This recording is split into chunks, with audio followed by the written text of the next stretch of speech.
ইতিহাস জানে না, আমাদের আদিপিতা আদম, আমাদের বাবার ইতিহাস যদি আমরা না জানি, তাই মিম্মা কানা ফিহি, যেই জান্নাতের ভিতরে যারা ছিল সেখান থেকে তারা ছলে বলে কৌশলে তাদেরকে প্রদর্শন ঘটাইয়া ওয়া কুলনা বিতু বা'দুকুম লিবা'দিন আদবুন, একজন আরেকজনের শত্রু রূপে দুনিয়ার মধ্যে নেমে গিয়েছে।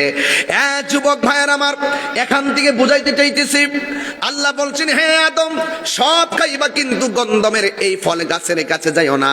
এবার আদম আলাইহিস সালাম, হাওয়া আলাইহিস সালাম যখন জান্নাতের মধ্যে বসবাস করতেছেন, হাওয়া আলাইহিস সালামের কাছে ওই ইবলিস ছলে বলে কৌশলে জান্নাতের ভিতরে ঢুইকা বলছে, হাওয়া, আল্লাহ রাব্বুল আলামিন সব খাইতে বলেছেন, এই গাছের কাছে যাইতে কেন না করছে জানোনি? কারণ এই গাছের ফল খাইলে তোমরা চিরদিন জান্নাতি হয়ে যাইবা।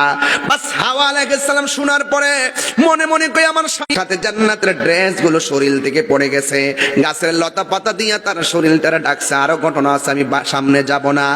আর আদম আলাইহিস সালাম মুখের মধ্যে যখন দিতে গেল, দেওয়ার পরে যেই মাত্র দেখছে আমার শরীর থেকে কাপড়গুলা খুলে যাচ্ছে, তখন তিনি গলার মধ্যে চাপ দিয়া ধরলেন। চাপ দিয়া ধরার পরে এই ফলটা আর ভিতরে যায় নাই, এই ফলটা গলার মধ্যে ধাক্কা দিয়েছেন বলে এই পুরুষের কণ্ঠনালীটা উঁচা।